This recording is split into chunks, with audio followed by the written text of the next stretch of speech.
Hello and good morning and welcome to the Drummergy Podcast. I'm your host, Fred Rock Fisher. I don't know why I always laugh. Did I say it was episode 154? Yes. I am 2 episodes away from doing this for 3 years. 3 whole years of the Drummergy Podcast. Actually, it started out as Coffee with Fred, and about a year ago, we changed the name. So, welcome. Today's topic is going to be, can you tell if a drummer is good by just how their drum set is put together? That's what we're going to be discussing. The producer will be joining us. I'm here. Oh, there she is. Good morning. She had a phone call or something come through that she had to. So welcome back, producer. Hello. So we're almost ready for Thanksgiving, and the producer's been furiously cooking all day yesterday, right? Yeah, I've got another 2 days of cooking to go still. Well, I saw you made homemade ice cream. Yeah. What else did you make yesterday? I got some stuff chopped up and sautéed and some sausage browned. Is that for stuffing? Yeah. There's a few people joining us. The last few shows we've had a couple little weird little technical difficulties, and I want to know if somebody could just post in the comments that they can hear the producer talking. Can you hear me talking? Hello. I think that we got that figured out, but somebody will weigh in momentarily, I'm sure. So let's get to the goofy holidays of the week, or of the day rather. Today is Blase Day. Do you know what blase means? Like mid. It means you're indifferent or unimpressed. It's the French word for boredom. Yeah, like yeah. So I don't know if that's a thing to celebrate or not, but today is Blase Day. James Harrison says it's all good. Yay. So you're there. You're live and in-person, producer. Today is also National Parfait Day. So that's a layered dessert, right? I believe that is the case. Sure. It's Shopping Reminder Day. Do you need to do any shopping? This is your reminder. And it is also National Play with Dad Day. Now, the only one that probably actually wants to play with Dad is Jude, right? The other three they'd look at me strange, like, what is going? Now, you dads out there, did you wrestle with your kids? Because I did not. Yeah, I don't think your kids have ever played with you. Sure, they have. Doing what? When Christian was younger, we played with lightsabers and pretended we were in a Star Wars scene, and helped out a little bit with baseball here and there. Mostly helped out with music. That was, I wasn't rough and tough with my kids though. And I don't know if I should have been or not. What do you think? No, they did that with me. That's why you're so tough. I don't know. Maybe that's why they're tough. This is why I never exercise at home, is because anytime I tried to put in a video and exercise, they'd start climbing all over me. It was just a disaster. Well, they wanted to exercise with you. No, they didn't. Yes. They just wanted to climb on me. We've I already mentioned Thanksgiving. We have a brand new midline song that's well, now hold on. Oh, wait a second. Back the truck up. I'm backing up. We're talking about Thanksgiving and shopping days. Yes. My question is, for everybody out there, what is your favorite food thing? Take the turkey out of it. We're not going to count the turkey. Okay. Or maybe you don't even like turkey. I know some people don't like turkey, so they don't do turkey. Those people are called weirdos. Let's include that. It's just a tradition. 3 years ago, I was at my dad's, and that's when you started your podcast. Yes. And we went to a church member's house I can't. My dad and my stepmom go to two different churches because of one works at one and one attends a different one. But one of the churches, this family invited us to their house, and it was a really cool house in like this neighborhood that was really woodsy. It was really neat. But she didn't do a turkey. She did more of like a chicken thigh casserole type thing. It was different. It was very good. Everything she did was very non-traditional, but it was really, really good.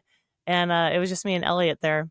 But I'm curious from everybody out there, what's your favorite food thing for Thanksgiving? Well, mine is pumpkin pie.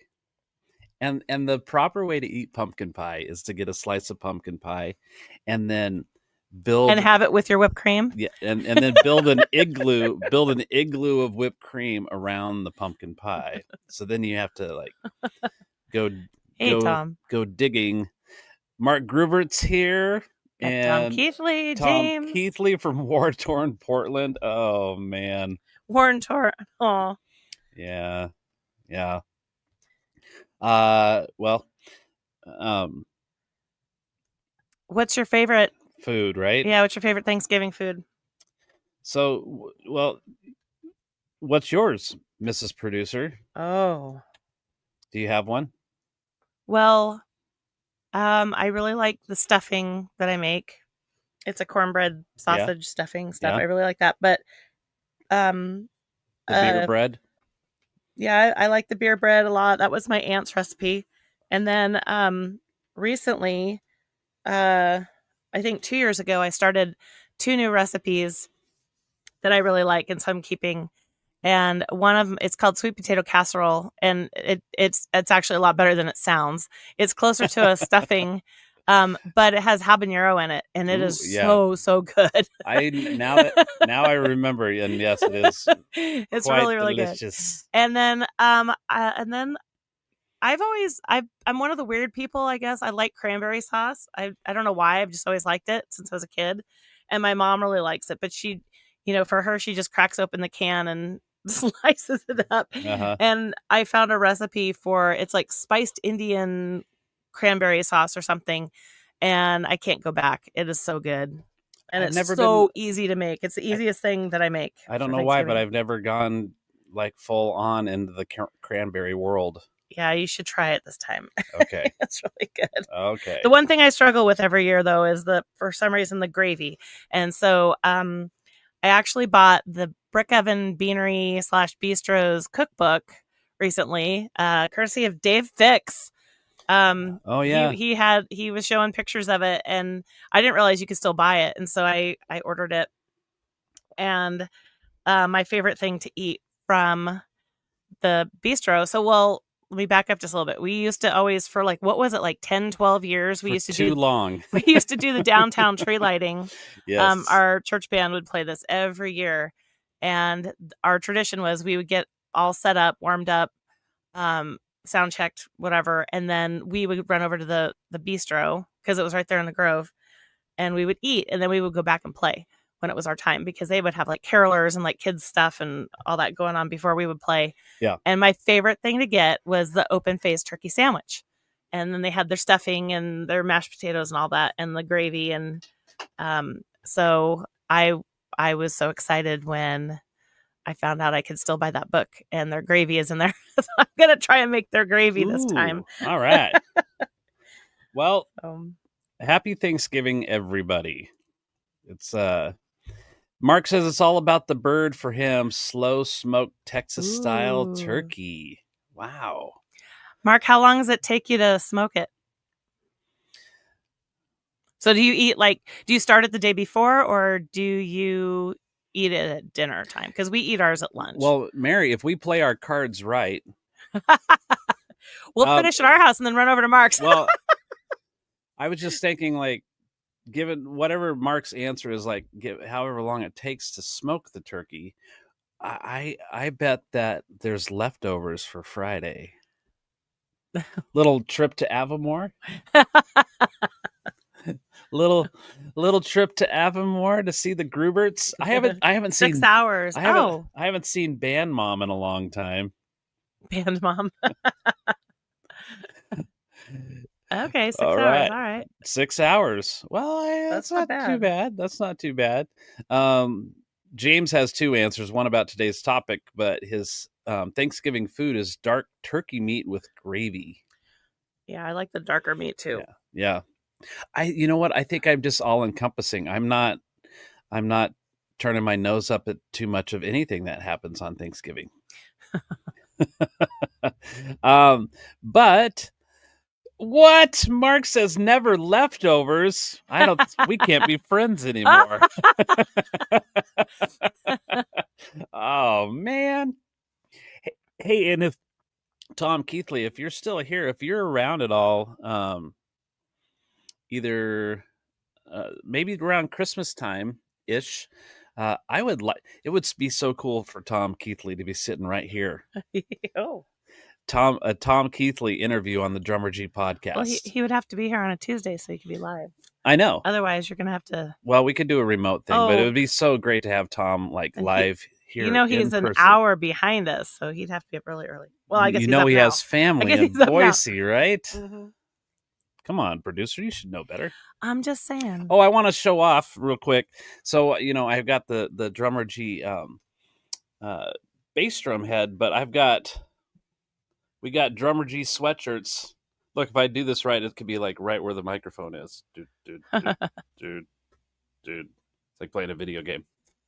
And then, of course, I'm all Drummergy'd up. The Drummergy mug, of course. James says his least favorite is the deviled eggs. Oh, I love deviled eggs. Oh, I love deviled eggs too. I don't typically make them though for Thanksgiving because I make just about everything. So it's just one more thing I'd have to do. But well, at any rate, I always think about it though. We're looking forward to having a nice meal with our family, and we hope that everybody has a good Thanksgiving themselves. That would be awesome. All right, let's get into today's discussion.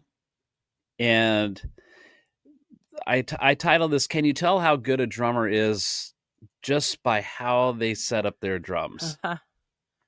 Knowing that if I pose this question, there's going to be a lot of opinions. Of course, I have mine. And situational things. I thought this would be a good topic because there was a similar worded post from. I probably popping like crazy here. Sorry, people. You are. I saw on Facebook one of these drummer groups, and I think I had maybe a dozen or so students ask me this question since it popped up. Was like, can you tell if a drummer is a professional or not, or if they're any good by the cymbal angles and their tom angles and things like that?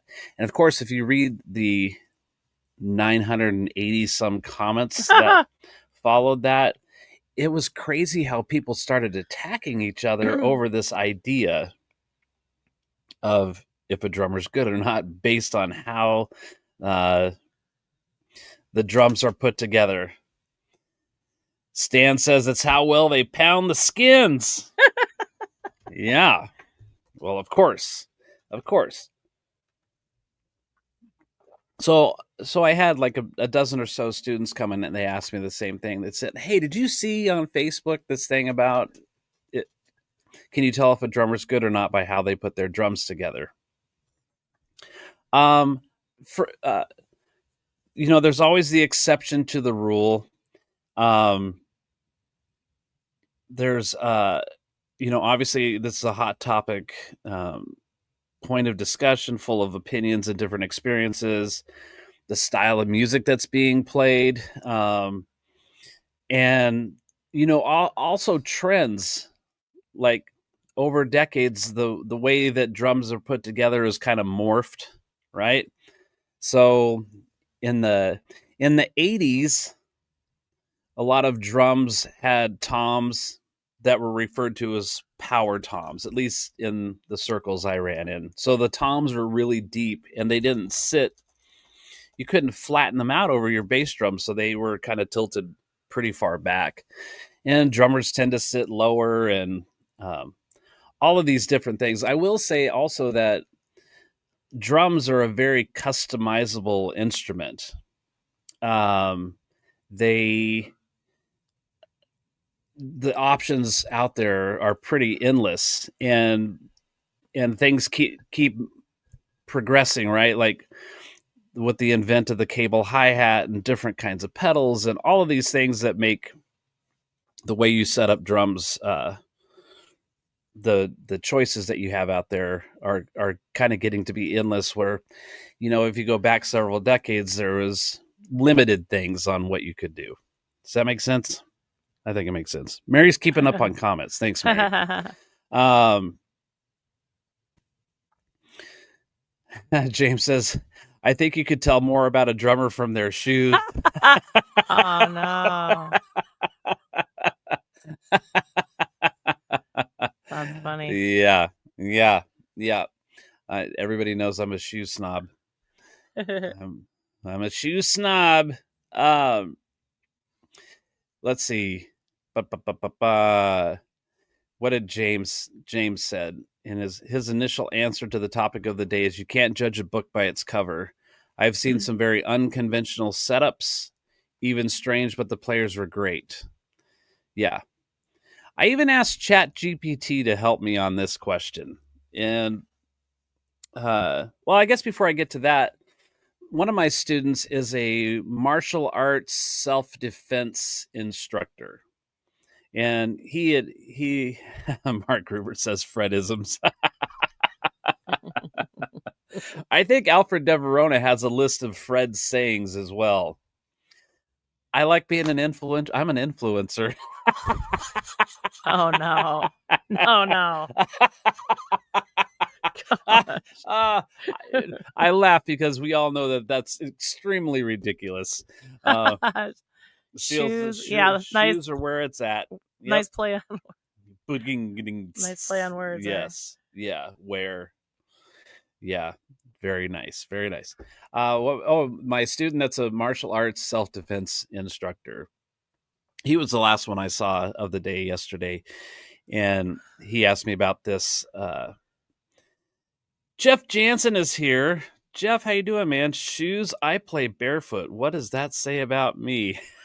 Well, hey, Jeff, I'm pretty sure it was you that I saw post. Was it that you had like almost 24 million views on your YouTube channel? Was that you? I think it was you. I think if you have that many views, I don't care what shoes or not shoes you're wearing. and I've watched many of your videos, and I don't think that I've ever noticed your feet. So thank you for that. 26 million. Wow.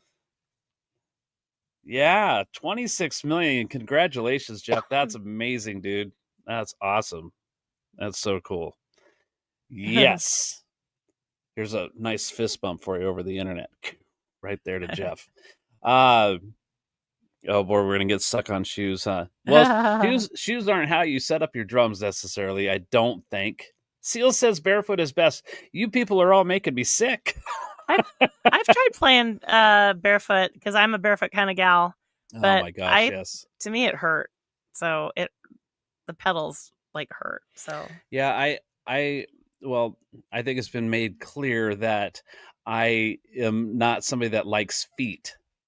And I felt like there was no traction. Like maybe Yeah. I have sensitive soles. I could do like the nursing home socks, like the hospital socks where it's like they've got the little traction things on the bottom. Maybe I could do something like that. But Scott is here. He said, someone explain all the forward angled toms of the 70s. I'm certain Harrison has a pic to demonstrate. I do too, Scott. I have some of those. Like you said, times and styles change. Yeah, absolutely. I went, my first drum set was just a 5-piece drum set. And I got that when I was in the 8th grade, I believe. And, it had the 2 toms mounted to the bass drum and a floor tom and a snare drum. And I was still learning myself. So I just kind of put them together sort of like the crappy drum kit we had at school. The jazz, the the CB700 drum set we had, and where the two toms on the kick drum, but one's angled like I mean it's like, I mean, I'm trying to get this on, you have this steep angle, and then one tom's over here and one's over here with this huge gap in the center, so you'd have to play like and that's kind of, I was just emulating what we had at school, and I didn't really know any better. And of course, still just in the learning process, but I guarantee you, I was having so much fun. And then as I learned more through my drum teachers I had, those toms got lower and they got a little flatter and closer together as much as you could with toms being on top of a bass drum. You're kind of limited on how low those toms can go. And so hence the angled toms. And I would think, like, wouldn't you want them angled in a way so that it's like ergonomic and like in line with your sticks, so that you're not like cocking your wrists funny and you're not hitting the drum heads at a weird angle with your sticks, so it's like damaging your heads more? Well, one would think. I think I said a few minutes ago that, these drums were angled severely. Like, you could see the bottom head of the drum facing the audience, right? That's how severe of an angle they were on. And they were up high because of them being on top of the bass drum. And then the drummer would be sitting low, and the audience would see like maybe the top of their head. You wouldn't really see their face. They'd be hidden by the drums, and you'd see the cymbals move every once in a while because, they're coming up. But the drummer was more or less just hidden behind a wall of drums. So there you go. I was getting sidetracked with Seal's comments here. I try to get back on topic. Can you tell how good a drummer is just by how their drums are set up? I think it's a pretty broad statement. Now, I've known or seen drummers who have the nicest gear on the planet, high-end gear, and fairly well put together, that I would think, if I was sitting back there, could I play that drum set pretty easily? Yeah. And then they come out and they don't have much going on, right?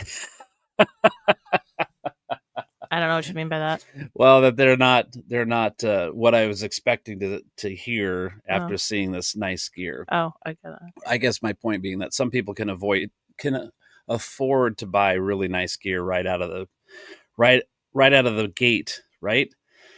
So it's not always the case. I think some musicians are chasing.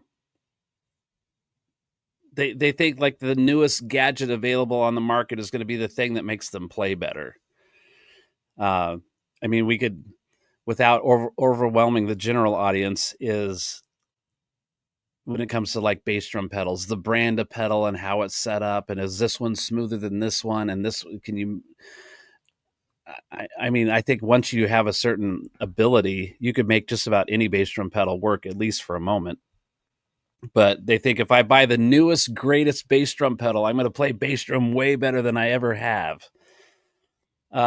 James says when he was starting, drums didn't go up and seats didn't go low. Oh, so the seats were higher, kind of like Ringo. In the 80s, the drums could go up and the seats went low. Now people are sitting high with very flat drums. Yeah. And then Mark says, just like guitars, it's the player in touch, not the gear. Yeah, for the most part, I would agree with that. My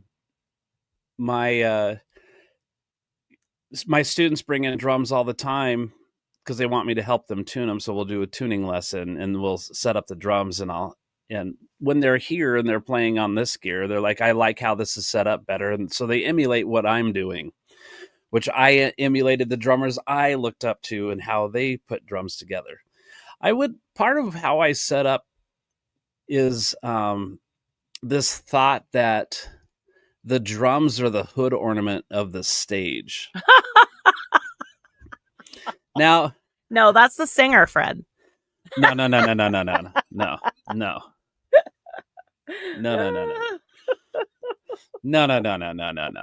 The drums are the hood ornament of the stage. And are hood ornaments even a thing anymore? Well, they're kind of, I don't think you can pop them out like you could before. They're kind of part of the car now. If somebody had a really nice Mercedes, there would be this little circle right at the front of the... But it stood up, like you could just pop it out of the hood. Yeah. I know that when I was a kid, my mom had this Ford, I don't even know what kind of model of car it was, but it had like this emblem on the front, and it was like spring loaded and had a wire attached to it so that if it got knocked around, it wouldn't break. It would just pop back into place. But they had hood ornaments, right? So I like a cool looking. I like to look at a drum set and go, "That's really cool looking, and it's sparkly, and it's got a cool finish on it." And I like the cymbals to look like mirrors on stage. They're so shiny that they reflect light really well, and I like being able to see the drummer. Now, I don't sit that high when I play. I think I'm not my well knee... your setup has changed since I met you. Well, I mean a little bit. Since you were in the showcase days. My cymbals got lower. Yeah. My cymbals got lower. But I toured with this band from Florida. The company was called Worldwide Showcase, and the band was called XL. And the manager that I dealt with was Mike Jones, and he managed Amy Grant and Michael W. Smith. And so he had all this knowledge and experience, right? And then other people on staff was trying to make sure that the drummer could be seen from a lot of different angles. And so that we could have basically making a window. So either the drums and cymbals both needed to be super low so that the drummer appeared over the top of those, or that the drums were pretty low and the cymbals really high so that the cymbals weren't in the way of your face. And we've all seen pictures of drummers on stage, or we know that there's a drummer there, but there's a cymbal in the way of their face, or a drum or whatever, what have you, is in the way of them being in the picture. And they didn't want that to happen with these bands that they were managing. So, a lot of how I put my drums together has been influenced by, can people see me or not? And I think most people who know me, especially like in the circle of midline and things like that, I'm pretty animated when I play and have big movements and have that flash thing going, which I enjoy. Seal wants to know if you use a setup rug. I do have a rug, but...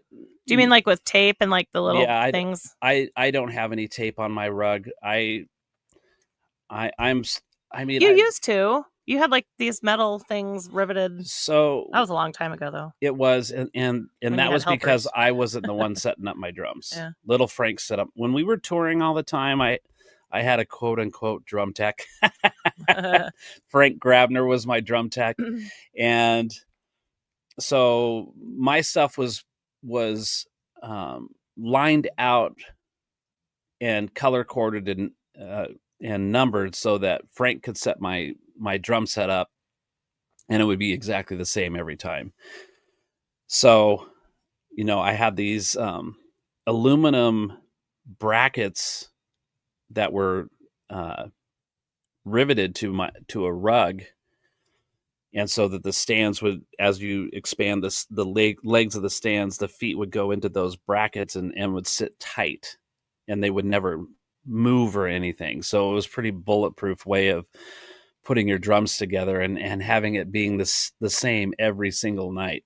And because when Midline was doing that kind of more of the heyday of our touring all the time, I was the tour manager. And so I was dealing with the talent buyers of the club owners or just dealing with all the business side of stuff.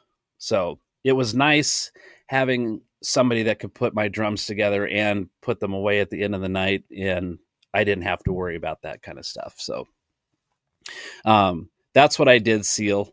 But currently I do not have any marks on my rug because I am the drum tech. Also, I'm the drum tech who occasionally gets to play drums. But my setup more or less is pretty simple. With my bigger blue kit, I have a drum rack, and I know exactly where that thing's supposed to go. And if it's not perfect, it's simple enough just to make a quick little bump of the stand or whatever and have it ready to go. So it's I don't have a problem. Not whatsoever. So,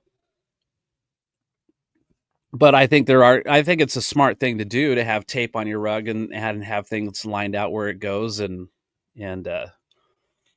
yeah, I think that's always a very smart thing to do, to kind of bulletproof your setup.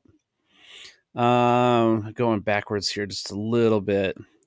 James says the power tom era was horrible for young students because the standard set became a 22-inch kick with the 12 and 13-inch power toms, impossible to get in a good playing position for a smaller student. Yeah, 100% on that. And then you see where he said about the... or did you already read that? Which part? The drums didn't go up and seats didn't go up. Yeah. Okay. He was talking about Ringo. Okay. Yeah, yep. Okay, yeah. Okay. Yep. I did see that one. Yeah. It's too early. I'm like, I think he mentioned that, but now I can't remember. So Mark says, I will say we do eat with our eyes when you walk into a room and the stage is set up with the thought we tend to anticipate something great is about to happen. It always heightens my sense when the kit and stage is beautiful. Yeah. And Mark, that's one of the notes I had too, is like, not only like, do you see how a drum set's put together, and it might give you a certain impression on like, oh, this drummer's going to be great. But even more than that, if you expand to like, if you're looking what the gear is that the bass player and guitar player are playing through, their attention to detail, like how clean the stage is. Mm-hmm. Do you just have a mess of cable and chaos and cack everywhere? Or is everything neatly lined, and so nothing's like, you don't have tripping hazards? Are all the cables black? Or do they have these bright white extension or like power strips and things that's really just like, I mean, I don't know. I think there's a lot to be said about presentation for sure. And when you see a nice clean stage and everything's looks like it's in its proper place, then I think you can, maybe even subconsciously, we just go, oh, this band's probably going to be pretty good. But like if it's just mediocre equipment and it's chaotic and it's not clean and neat, I mean, I don't know what we're expecting when we see that. Steele says, respect for the manager and drummer. Thanks. And then Thomas Schuster, I would love to drum tech for you, Fred Fisher, to learn the ropes. Yeah, we could probably make that happen. Joffrey says, attention to detail. You'd have done good in the Army, Fred. Well, maybe. I mean, truth be told, before I drumming is something I started doing when I was 10, and I fell in love with the instrument. Now, all my world was just drums. But I also had an interest in airplanes for a long time, and I, for a couple of years, had this thought that as soon as I graduated high school, I would join the Air Force. That was kind of one of the thoughts I had. But as I went through high school and recognizing that I could play drums fairly well and looking for music opportunities, I took the whole idea of being in the Air Force and threw it over my shoulder. And I went to Florida and went on tour. That's what I did, which was great. So let's see. I have these notes. I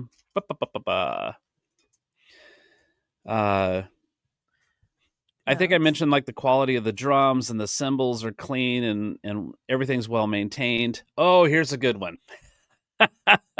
Here's another tell-all sign. And I think that Seal maybe mentioned this, because I was trying to keep an eye on the comments. Where was it? Duct tape. Duct tape. I think that if you see a drum set that more or less has an entire roll of duct tape that's taped to the drum heads and they have a load of laundry inside the kick drum, I probably would judge that drummer harshly before I ever heard them play and think, this guy doesn't know what he's doing. Well, he said deck tape. And we were talking about bare feet. Oh. Like something on the pedals, I think. Oh, yeah. Okay. Well, I read that as duct tape. Well, it gave you a thought. The point being, though, is that reminded me is when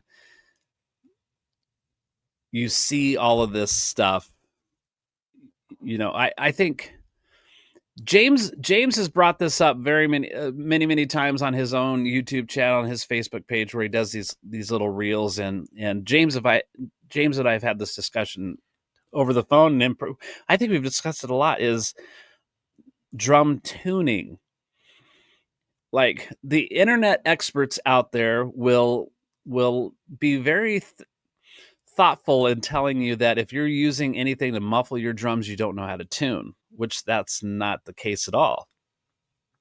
Now, I know that Mr. Harrison here is very, very good at tuning drums, but sometimes you're in certain environments that you need to tame the sound of the drums in some way, or maybe stylistically, you just need to change the sound of the drums. And how easily and quickly can you modify the sound of your drums by either putting like gels, like moon gel, on your drum heads, or a ring? And they're always developing something new that could just clip on your drum really quickly and do that. But the other side of the fence is there are people who don't know how to tune. They don't know how to deal with a ringing drum. And so the solution is to put a big square of tape or a big X of tape, or they're taping Kleenex or some kind of pad to the drum. Yeah. There's all of these. It used to be pretty popular to take your wallet and set it on the snare, right? To really dry the snare up. Well, now they have actual products that do the same thing without leaving your credit card behind. So, there's all of these things. So, and then, I think a bass drum needs to have a certain tone to it without overwhelming. Like, I think that the bass drum can have this low punchy sound and have a little bit of body to it. But when you have that bass drum just full of laundry, then that option's completely gone. Now it just sounds like you're, doing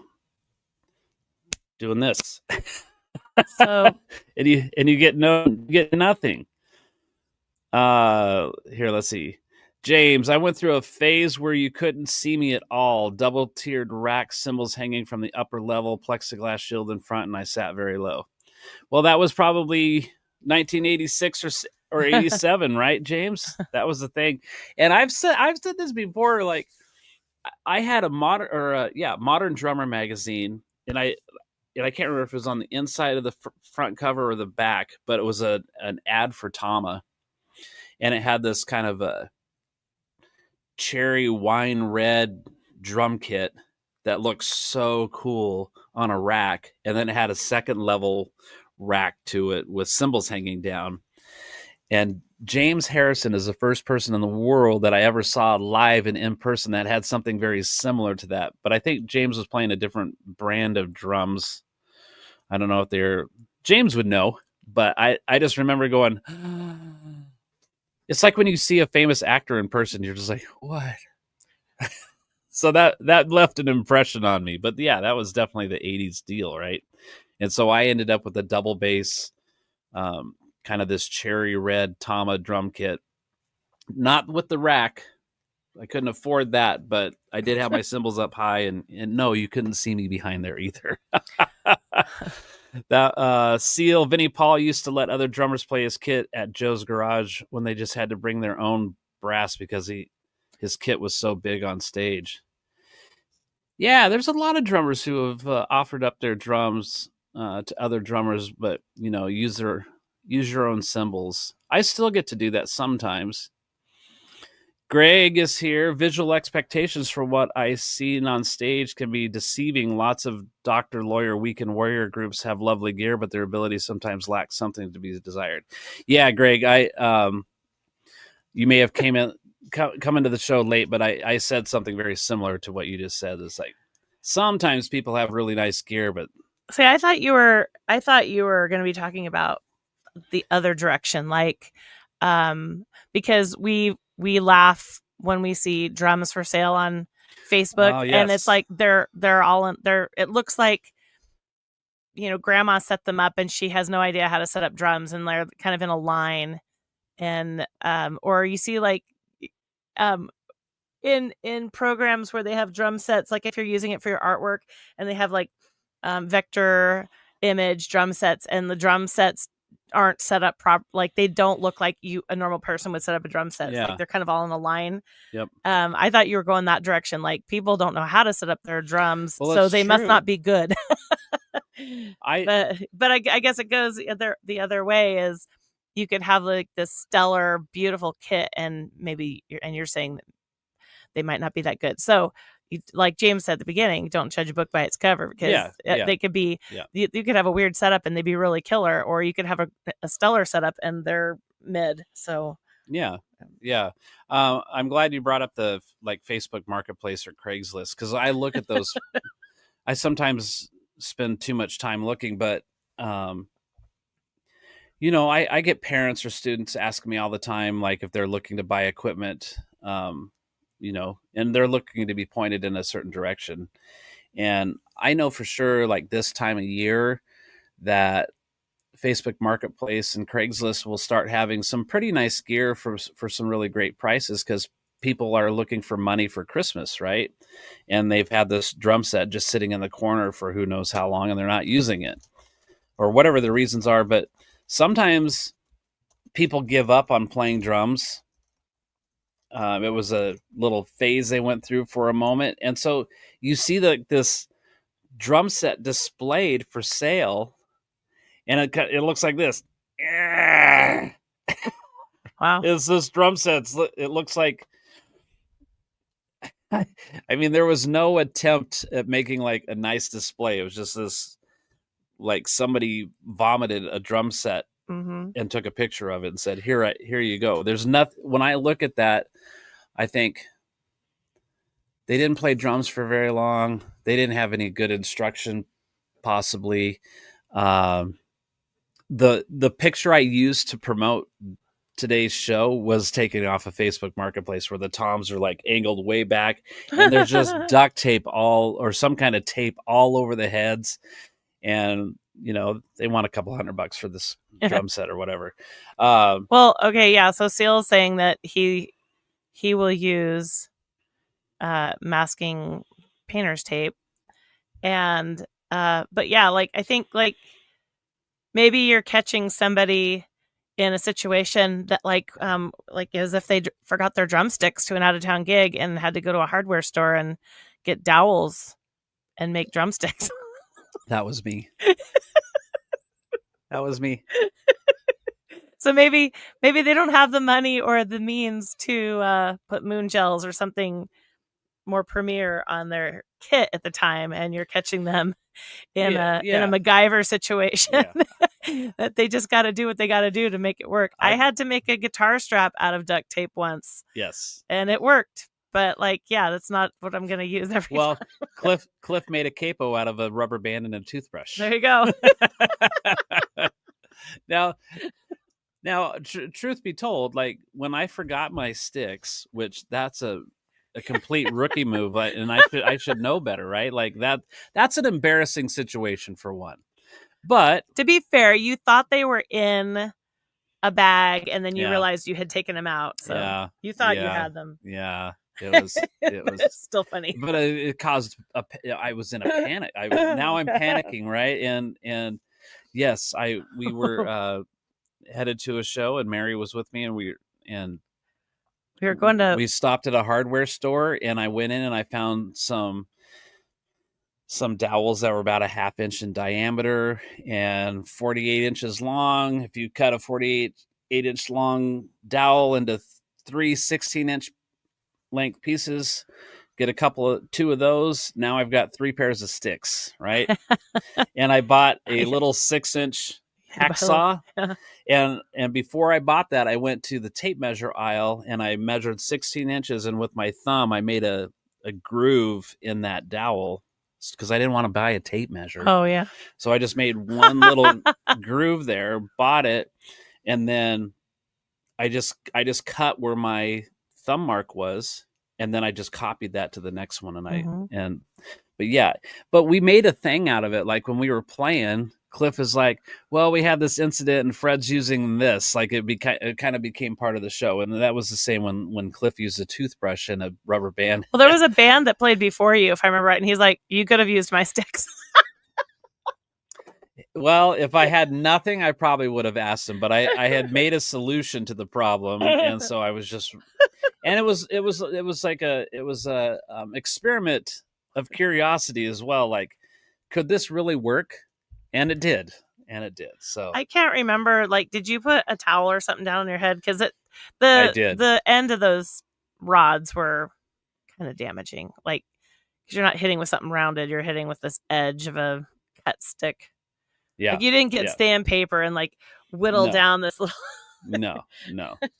At that point, I wasn't really concerned with. I just needed to survive this show. Yeah, it worked. Yeah.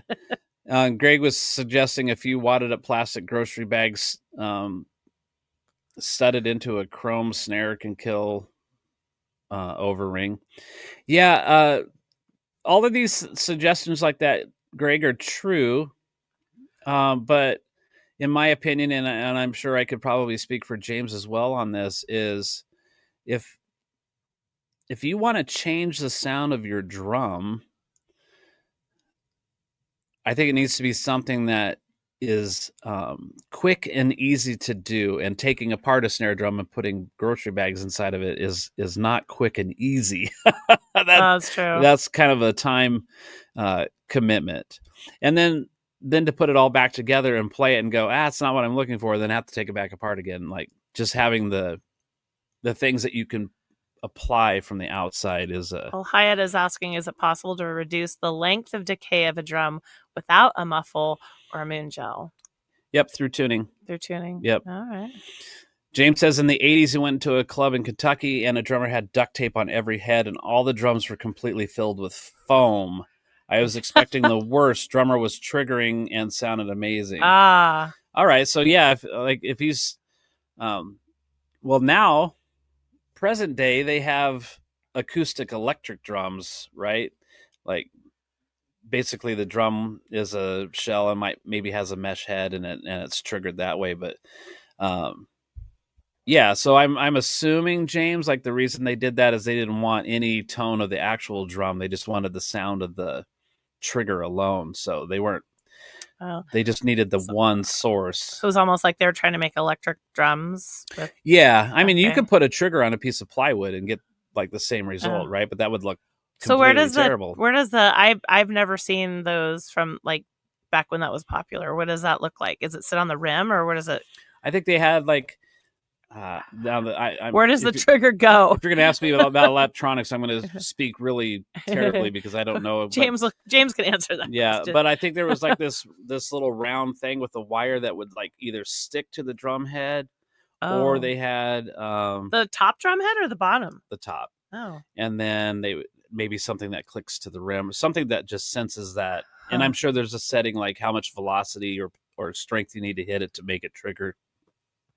I know in the early days of electronics, and it still happens some with lower line electronics, is mistriggering, because you can have all your drums mounted to like they have like this plastic or aluminum rack, super lightweight, but you could be playing something. If you're playing really hard, you might accidentally trigger a cymbal because it's vibrating through that whole rack. So you have to set up like the sensitivity of those triggers. James says those drums were the Premier brand. That goes back to his double-tiered rack. Yeah, Hyatt, is it possible to reduce the length of a decay of a drum without a muffle or a moon gel? Yep. So you might need to loosen the head up a little bit, or maybe even just one tension rod needs to be loosened up. I do that all the time, depending on the room I'm playing in. Oh, that's a great question, Mary. Can you hear the rustle of the bag and the mic when you're recording? He said not at all. They expand to the negative space inside the drum. This is a good thing. I like that James brought this up. I have a pet peeve about walking into a music store and seeing poorly set up drums. I'd rather you stack the kit up. Exactly. Yeah. I too am with you on that. I mean, this could go back to like what I was talking about Facebook Marketplace too, or Craigslist. Is if you're a salesman and you're trying to sell gear. Now I think this is a lot different than a Gibson Les Paul's hanging on the wall, right? You don't have the neck of a Gibson Les Paul turned into a pretzel and it's hanging there, right? Nobody would ever they wouldn't even look twice at that except to laugh, right? But if you walk into a music store and a drum set's put together so poorly and stuff's really spread out, it's not inviting at all to sit at it and tap around. There's nothing inviting. That nothing says, "Hi, buy me," right? Well, I mean, if you're a little kid like Jude walking in there seeing drums for the first time, you might just think it's the coolest thing ever. But yeah, anybody who knows how to play would be like, yeah. They just threw it together to get it out on the floor because they're in a hurry. Jeff says he gets judged right away because both of his kicks are either a 24 and a 38 inch. Do you use both those at the same time, Jeff? My double bass kit had a 22 and a 24 kick drum. Is he saying 24 and 38 or a 24 by 38? Like 24? I think it's a 24 and a 38. 38 inches deep would be... Well, no, I was wondering if it's 38, like 24 deep, 38... That would be... probably not. Sounds like a concert bass drum. I don't even think a concert bass drum would be 24 inches deep. It's probably 16, maybe. Jeez. 14 to 16, possibly 18, but not 24. 38 is a big jump. Yeah. Jeff, I can't imagine, like, if you're talking about a 38 inch in diameter kick drum, you feel that in the next county. Yeah. That's the whole goal, baby. I think maybe Jeff's band says we need to hear more kick drum. He's like, I got you. This came off of the aircraft carrier USS Ronald Reagan or something. Here's your kick drum. Unless he meant 28 and it's just a typo. I don't know. I forgot. Okay, Chris, I forgot my throne at least twice. Ooh.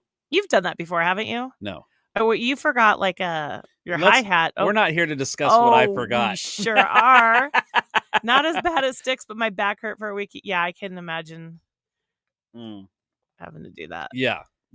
But I mean, on a hard seat. I mean, there's always going to be like those strange situations where something was forgotten and or broken, and you're having to figure something out, right? And Greg says, yeah, Seal, who only brings one pair of sticks, a really confident guy in his sticks.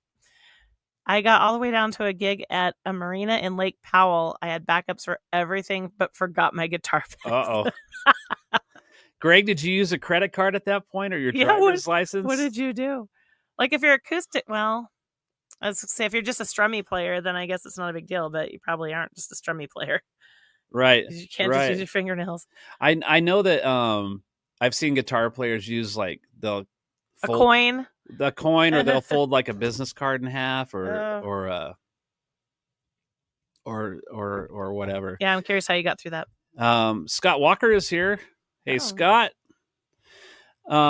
Jeff Weeks says my triggers were glued onto the skins. Okay. Jeff, I'm still waiting. 24 by 38. Jeff says. I told you. Holy moly. That's not a kick drum. That's a space station. It's a cannon. Wow. Jeff, I want you. You gotta post a picture of that. We need to see that thing. Dude, that's not a bass drum. That's a garage to park your car in. Wow. That's huge. I'd love to hear what it sounds like too. Yeah. James says he's all about the external muffling if needed. I don't I don't prefer internal applications because it's not a quick fix. Yep. See, I knew it. They're huge. John Pisano's here, just checking in. Once you go to a TD50, acoustics aren't so nifty. Remind me to slap you when I see you, John. Oh my gosh. I think for John's application, like him playing a Roland TD50, that's the way to go. Quick, easy, and 38 long. And you can have so many different drum sound choices right at your fingertips. And a TD50, by the way, is an extremely nice Roland drum kit. That we're not talking about a TD4 here. We're talking about just like John said when he was on the show, buy once, cry once. That was, yes. Yeah. James, back then most triggers were Radio Shack piezo transducers, basically a reverse buzzer. They were usually applied to the rim or shell because the head, unless as dead as possible, would cause double triggering. Yeah. There's Jeff responding with the dimensions. 38 deep. Wow. Yeah. Wow, that's long. That's wow, that's 2 inches longer than 3 feet. That's 2. Well, it is. Thanks for the info. I mean, if you just want to visualize in your head what 38 inches is.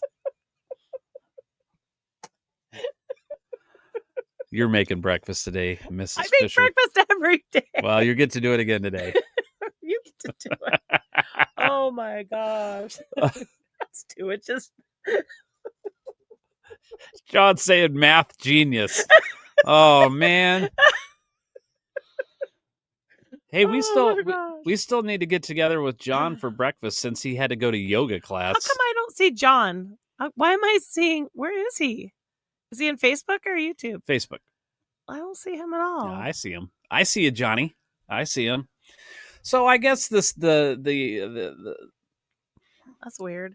Well, let me. I propose this question to Chat GPT because Chat GPT is all the rage, apparently, right? Hey, Chat GPT's helped me with a lot of stuff.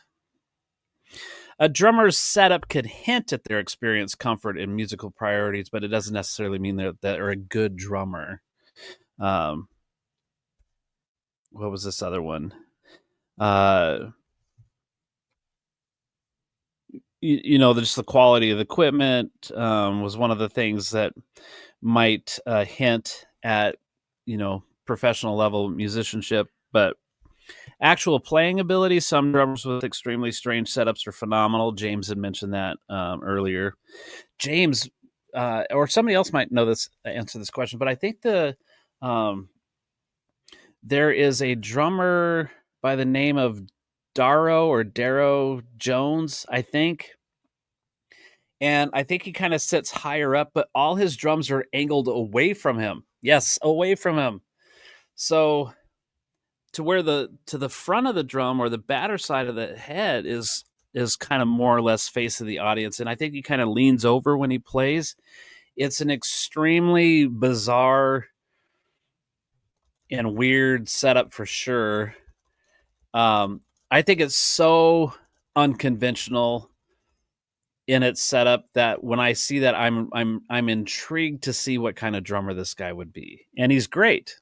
He's great, but it's extremely unconventional. So that would be an example, I think, of, what the heck's going on here?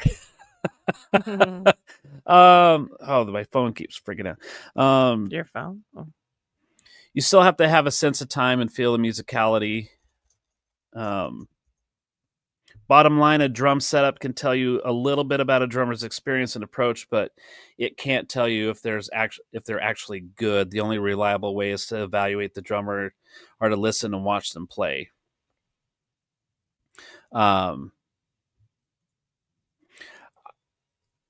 think I mentioned earlier, like it was heavily impressed upon me when I toured with the showcase band to have a window so you could see the drummer. So a lot of it was based on the visibility of the drummer and to put on that show.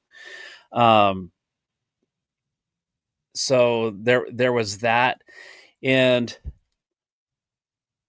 the drummers I was influenced by had a heavy influence on how I would set up. So these drummers were very accomplished drummers and professional drummers. And so I think most of us would kind of emulate our heroes in that way. But it doesn't guarantee you that they're a good drummer. Paul Getter is here. Oh. Setup of drums have nothing to do with skill. Unfortunately, I'm proof of that. I don't see Paul either. I've never actually seen Paul play drums. I know that he's had drums. I always thought of Paul as a singer-guitar player.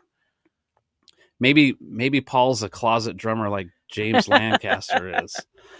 Well, I can't speak to Paul's ability as a drummer. I just know that he was really good at playing guitar and singing. So Paul, I apologize. I'm just now learning this. I would say though that usually a drummer that has some kind of skill set, they're just naturally going to set up their drums better because they know like the ergonomics of what they need to do to set up the drums. Either that or they just don't give a rip how their drums are put together. What did let's see. James says, I've seen videos of him, but can't remember his name. I remember years ago, Miranda Lambert's drummer had drums all leaning away from him. There was also a time when Keith Carlock did that slightly. The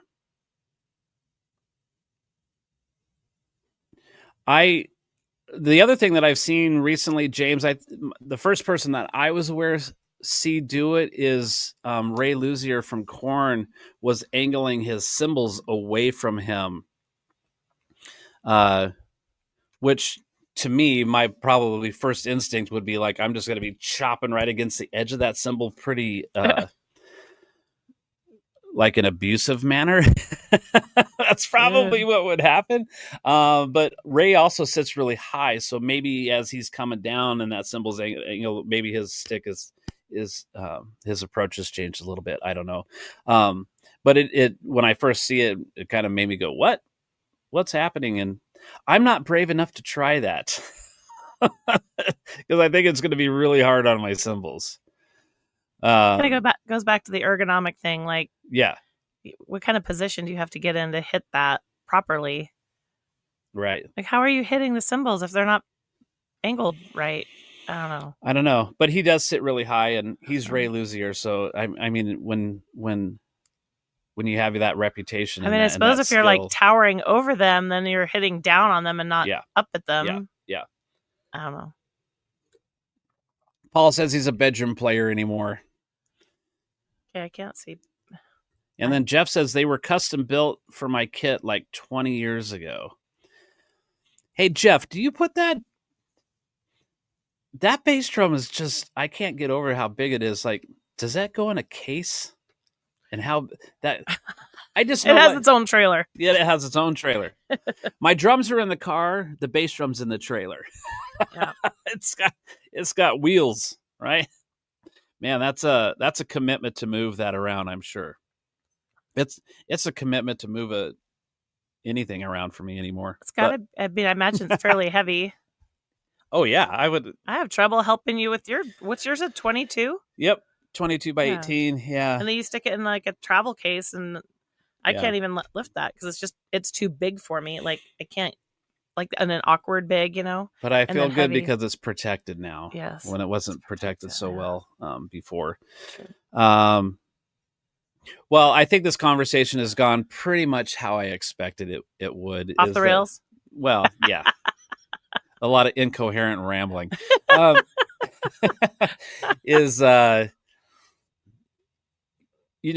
think kind of going back to Jeff says I have a drum stage that the kit would fold into when I was on the road. Oh, wow. Dude, I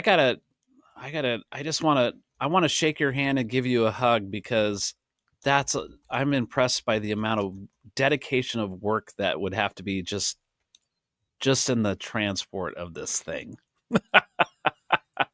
Jeff, does your bass drum have a name?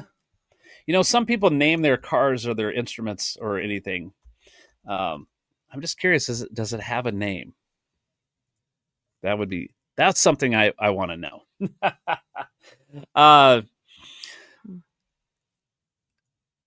Okay, he posted a pic on his Facebook page. So everybody's going to need to go to Jeff Weeks' Facebook page to see this monstrous Giganosaurus Godzilla bass drum. James says the current trend of sit high flat drums has been popular enough that the drumstick companies have now started making longer models to help reach. And Jeff does not have a name for his bass drum. I would call it the Death Star. The Death Star? No. No. Or the Rock Star. How about the Rock Star? Mary will name your bass drum for you, Jeff. Yeah, right. There we go. I don't name things. I think I started to mention earlier and I got sidetracked, but I sit not with my knees at a complete 90, like my thighs are just elevated a little bit, but I don't sit necessarily that high. But my snare drum and my toms are not completely flat, but they're really, really close. And then some people would probably consider my cymbals being up higher than most drummers, but I think there's still a window that you can see me. Let's see here. Well, when I try to take pictures, your cymbals are in the way, but that's just how it is. Well, let's see. There's me. See, you can see me. I can see you. You can see me. Whoops. Let's try that again. Am I pressing the wrong button? Look at my screen that has nothing on it. There we go. Uh-huh. So there's the angle of my toms. Right there. Your screen went out. No, it's back on. Oh, okay. I'm looking at the delay. Yeah, you got the delay.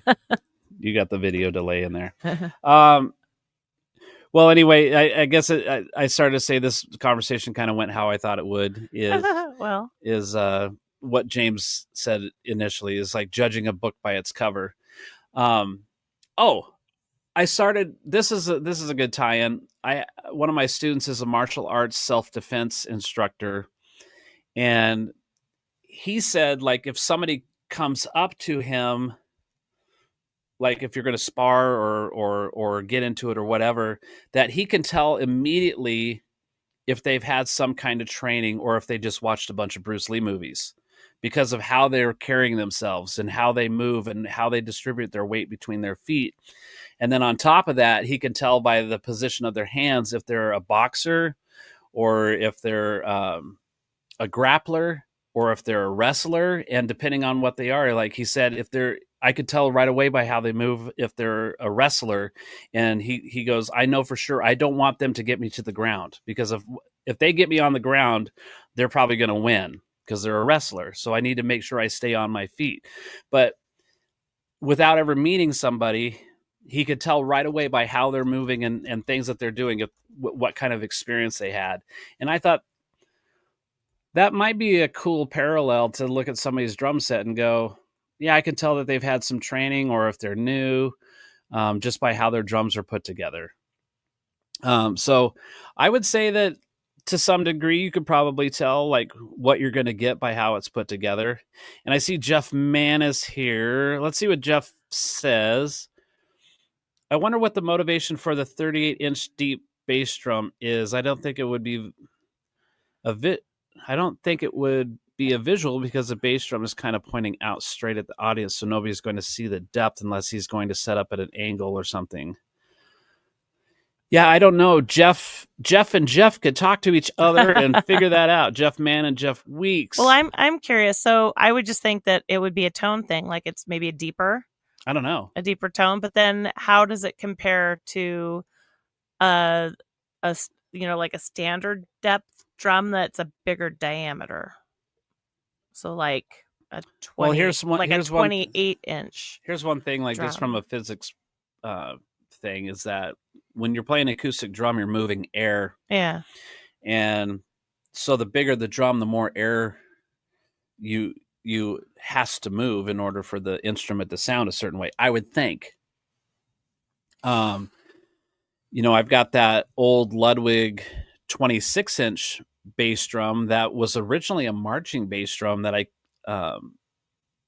had bought from somebody that kind of had a conversion kit on it to where you could play it as a kick drum. I thought it was a concert bass. No, it was a marching drum. Oh. But I have that tuned to where when it's played, it needs to be played soft, and there's almost no attack to it. It's just this boom sound that happens, but you don't get a lot of the initial hit. And I have it tuned that way, and I play with a very soft mallet or a beater for that. And I don't really attack it when I'm just going for that really low end, wrapping the room in a nice warm blanket sound, if that makes sense. Yeah. So I don't know. Jeff Mann would need to talk to Jeff Weeks and see like how that's going. But like when you hit this bass drum head, that air has to travel and activate that outer bass drum head. I would think that's my thought anyway.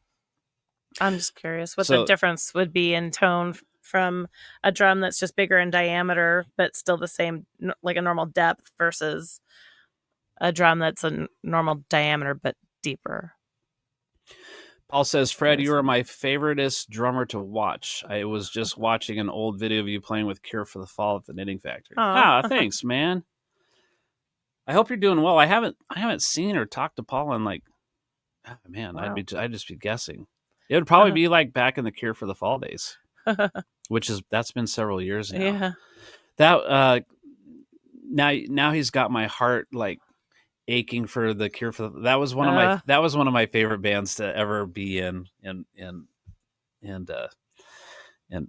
you would think it'd be Midline. Midline's always going to have that little spot in my heart, and it's just that whole thing's its own animal, right?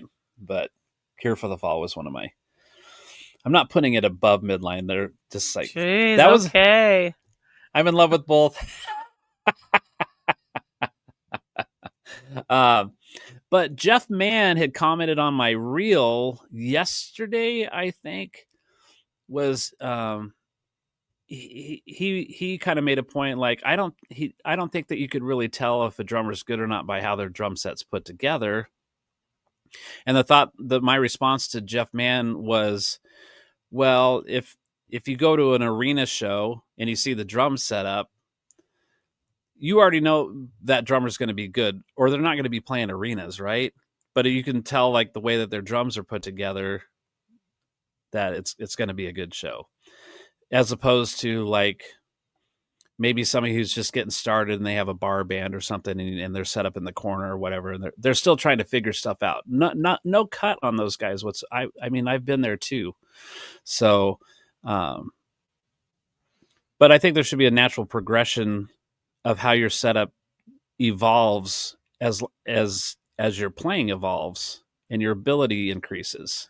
Well, it seems to me like it needs to work for each person who's playing. Yep. So each body is different. So like for me, like your drum set is too big for me. Like I would have to have things a little closer and maybe a little lower. I don't know, but like. Well, Mary, and then I have 6 short, foot tall, and I have short arms, so I can't reach. It's like this is how Mary drums. So, gosh, here's a Mary drumming. You got to hit the ride. No, her arms are short. Oh my! But then but I kill the ride cymbal though. Yeah, you like to play the ride like it's on the ceiling. Yep. You get because it's with attitude. It's like right. My ride's really flat. It's like just below my toms. So I've got my ride up. It's angled. Tis true. But what I was saying is like each person's body is different, so they're going to set it up for their shape. Yeah. And then for how they prefer to move, I guess, around the kit. Yeah. And then you've got some people who play, like, what do you call it? Open hand? Yeah. Yeah. So, or maybe they're left-handed, or I don't know. There's all sorts of different versions. So everybody's going to set up, to what's comfortable for them, or would seem comfortable to them. But But it should be set up in a manner that you can move fluidly as you're doing fills and stuff, so that you're able to go. So I think the connectivity of all of this is when you get a drum set, whatever it is, and whatever your options are with what you have, it's always got a starting point. And then as your skill level increases, you start to also recognize that getting to this drum or to this cymbal would be easier if I moved it here, or if I changed the angle just a little bit to do that, or my seat height changes, or how far away I'm sitting. And I mean, all these things come into play, right? How your bass drum pedal is adjusted. I have a lot of students, obviously, but when they first get drums, they went and bought a new drum set, or they bought something off of Facebook Marketplace, or whatever the situation was. They come here and they play on my equipment. They're like, it's so easy to play and it sounds great. Like, they want it to be easy to play and sound great. Or they fight the pedal. They're like, man, your bass drum pedal is so much easier to use than mine. And so I'll just say, oh, just bring your pedal in and we'll adjust it. And some of them are like, you have to work really, really hard to make that pedal work, or there's not enough resistance, whatever the thing is. But my point being is, like, as your skill level increases, the way that your drums are put together is going to evolve over that time. And then whatever those other influences are, like my students have this influence from me because I'm their teacher, right? And so then they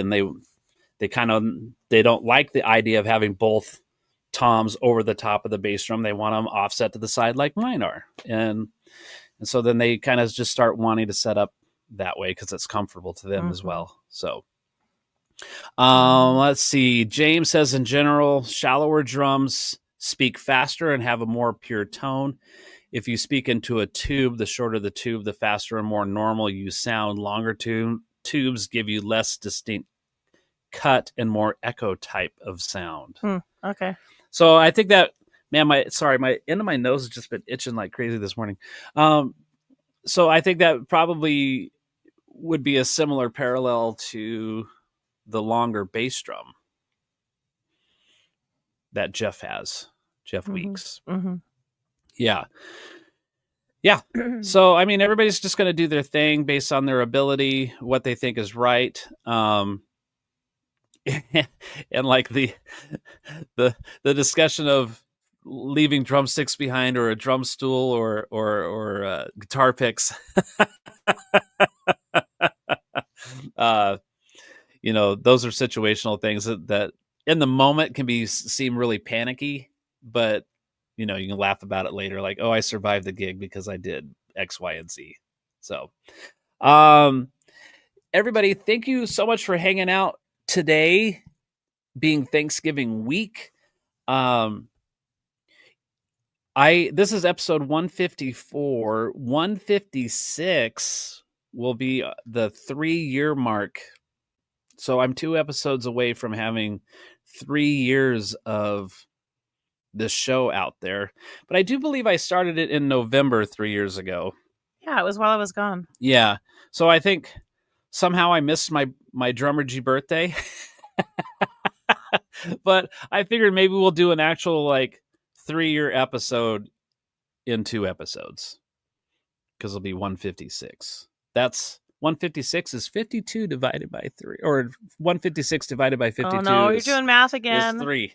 That's 2 inches longer than 36 inches.